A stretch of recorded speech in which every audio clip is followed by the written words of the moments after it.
दोस्तों, आज मैं बताने वाला हूँ महात्मा गौतम बुद्ध के जीवन में घटी 4 घटनाओं के बारे में, जिसे आप सुनकर आपके जीवन में भी परिवर्तन ला सकते हैं, जिस तरह महात्मा गौतम बुद्ध ने अपने जीवन पर परिवर्तन लाए। दोस्तों, महात्मा गौतम बुद्ध का जन्म 569 ईस्वी पूर्व कपिलवस्तु में हुआ था। गौतम बुद्ध का असली नाम राजकुमार सिद्धार्थ था। इनके पिता का नाम सुदादेव और माता का नाम माया था। इनका जन्म नेपाल में स्थित लुम्बिनी नामक स्थान पर हुआ था। इनके जन्म के कुछ दिन बाद इनकी माता की मृत्यु हो गई थी, इसलिए इनका पालन पोषण इनकी सौतेली माता प्रभावती ने किया। वे अपने पिता के इकलौते संतान थे, इसलिए इनके पिता उनसे बहुत प्यार करते थे। गौतम बुद्ध अन्य बालकों से अलग थे।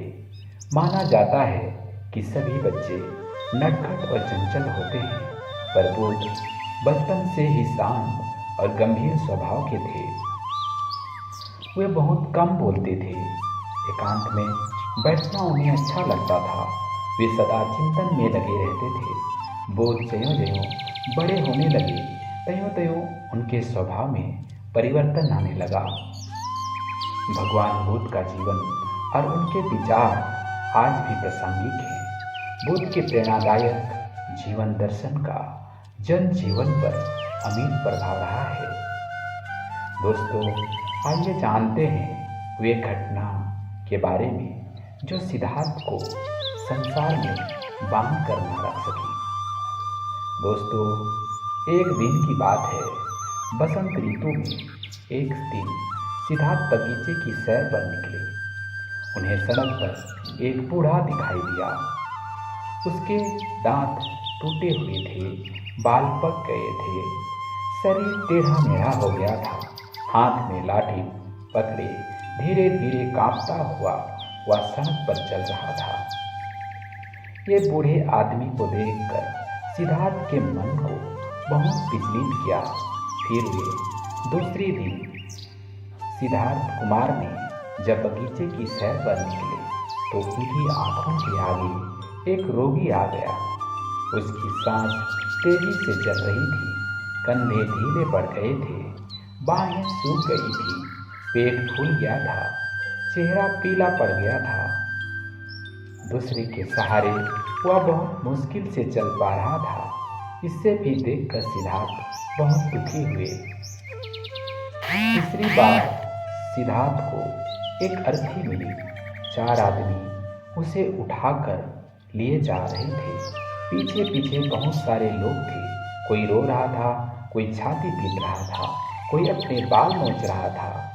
इन दृश्यों ने सिद्धार्थ को बहुत विचलित किया। चौथी बार सिद्धार्थ बगीचे की सैर को निकला तो उसे एक सन्यासी दिखाई पड़ा।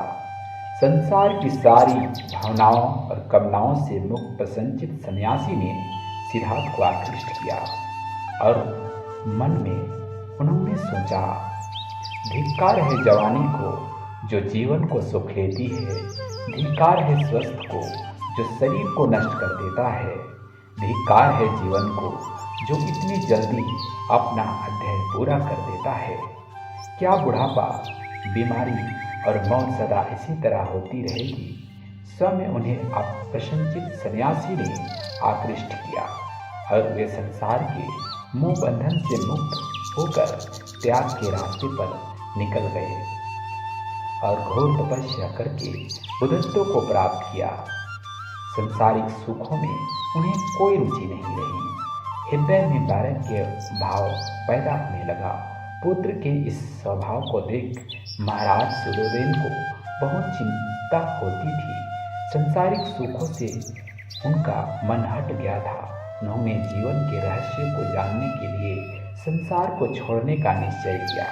जिसके बाद वे एक दिन रात को उठे तब यशोदा सो रही थी। उन्होंने अपनी पत्नी और पुत्र को बहुत समय तक देखा और उन्हें गहरी नींद में छोड़कर चुपचाप घर से निकल चले गए। गिरि त्याग के बाद सिद्धार्थ ने वनों में घूम घूम कर तपस्या करनी आरंभ कर दी। इससे उनका शरीर दुर्बल हो गया। अंत में बिहार स्थित गया नामक एक जिले में पहुँचे। वहाँ पीपल के पेड़ के नीचे बैठकर उन्होंने कई दिन तक तपस्या की और उन्हें ज्ञान प्राप्त हुआ। इसके बाद वे सारनाथ आए। वहाँ उन्होंने 5 साधुओं को उपदेश दिया और बौद्ध धर्म के संस्थापक बन गए। ऐसा माना जाता है कि बौद्ध धर्म ना तो वेद विरोधी है और ना ही हिंदू विरोधी। गौतम बुद्ध ने तो सिर्फ जातिवाद, कर्मकांड, पाखंड और हिंसा और अनाचार का विरोध किया था। गौतम बुद्ध के शिष्यों में कई ब्राह्मण थे। आज भी ऐसे लाखों ब्राह्मण हैं जो बौद्ध बने बगैर ही भगवान बुद्ध से अथाह प्रेम करते हैं और उनकी विचारधारा को मानते हैं। दोस्तों, आपकी क्या राय है महात्मा बुद्ध के बारे में? कमेंट करके ज़रूर बताएं।